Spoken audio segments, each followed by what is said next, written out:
Et à 6h43, on est complètement fasciné par notre invité avec qui on parle depuis 3 minutes, puisqu'il s'agit de Vincent Bernartet, le cofondateur et le président d'Aircy. On va parler de Kite Cargo, puisque avec notamment en partenariat avec Airbus, vous avez développé ce cargo. Venez sur RMC Découverte ce matin, Canal 24 de la TNT, parce que c'est quand même des images uniques que vous dévoilez d'ailleurs pour nous. On voit effectivement un cargo tracté par cette aile de kite, ce cerf-volant.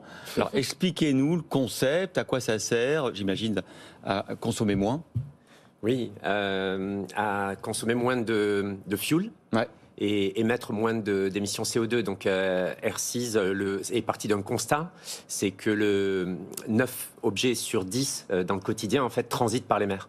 Et que le secteur maritime est responsable de 3% des émissions gaz à effet de serre au niveau mondial et 17% si rien n'est fait d'ici 2050. Ah oui, sa part va augmenter. Ouais. Oui, exactement.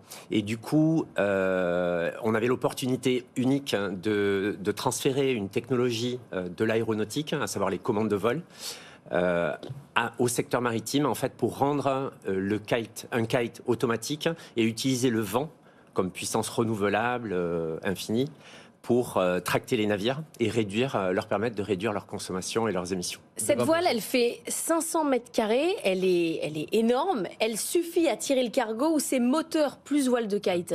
Alors aujourd'hui, elle fait 250, à terme, elle fera 1000 mètres carrés. Et en fait, elle est une force complémentaire du moteur, puisque en moyenne, elle fournit 20% de la puissance, et donc il y a besoin du moteur pour marcher, pour avancer. J'imagine que la technologie que vous développez, c'est pas juste l'ajout d'un kite à l'avant du bateau, c'est-à-dire que derrière il doit y avoir des logiciels très puissants d'optimisation du trajet pour pouvoir profiter des vents au maximum. Enfin, il y a tout ça aussi. Oui, tout à fait. D'abord, c'est 5 ans de recherche et développement, 9 brevets pour déjà déployer l'aile, faire en sorte que de la sortir de ce navire, la déployer, lui permettre de s'envoler, la récupérer, etc., de façon cyclique. Et ensuite, c'est 50 ans de savoir-faire aéronautique transféré pour le pilotage en temps réel. Toutes les dixièmes de seconde, on optimise la trajectoire, on calcule la trajectoire pour maximiser la traction. Et en plus, un logiciel de d'éco-routage pour utiliser au maximum les vents disponibles, tout en arrivant à l'heure programmée, mais en consommant un minimum, en utilisant au maximum le vent. Alors pour l'instant, évidemment, Airbus, votre actionnaire à 11%, était un peu intéressé. C'est pour transporter des morceaux d'avion, notamment des morceaux qui vont de l'Europe aux États-Unis pour l'assemblage de la 320. Est-ce que vous allez équiper d'autres cargos, avoir d'autres clients pour transporter n'importe quel matériau à travers l'Atlantique ou le Pacifique? Alors oui.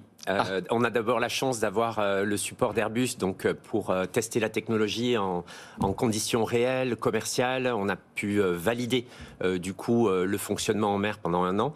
Et on a également un client très important qui s'appelle K-Line, qui est du groupe Kawasaki, la 5e flotte mondiale, qui nous a fait 5 commandes fermes et également 46 options d'achat.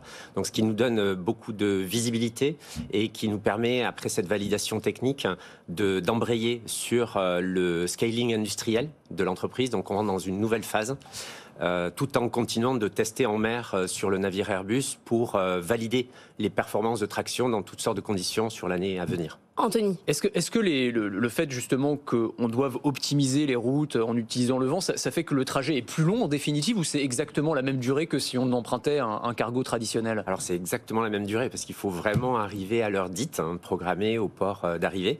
Le trajet est plus long légèrement, il peut y avoir des trajectoires déviées pour aller chercher les vents, mais l'heure d'arrivée est toujours la même. Il faut toujours qu'il y ait des équipes à vous sur les cargos qui savent gérer une déchirure, le fonctionnement, ou après les équipes sur les bateaux pourront être complètement autonomes? Oui, après l'armateur et l'équipage sera complètement autonome. Le but, c'est vraiment quelque chose de simple. Et actuellement, on a des ingénieurs qui aident à tester, et graduellement, en fait, ce système sera totalement simple et automatique, pardon. Alors vous visez un chiffre d'affaires de 1 milliard d'euros d'ici 2030. J'imagine que pour financer cette croissance qui commence, là, ça y est, c'est la phase industrielle, les commandes, etc., vous allez devoir trouver des moyens de financement?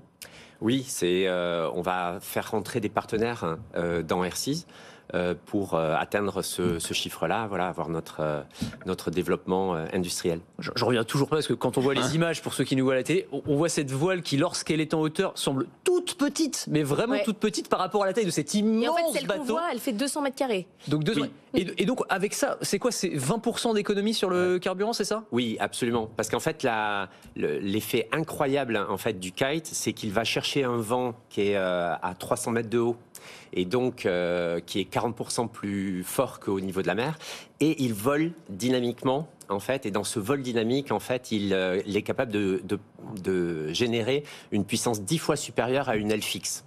Et on sait produire ces ailes géantes en France. On a cette techno. Alors c'est ce qu'on va faire. Oui, et en termes de technologie, oui, on est capable de le faire, oui. Mais on a l'usine capable de faire une toile de 200 mètres carrés. Nous allons la construire. En fait, on lance à partir de 2023, donc on met l'accélérateur sur la partie industrielle pour avoir des usines en 2025.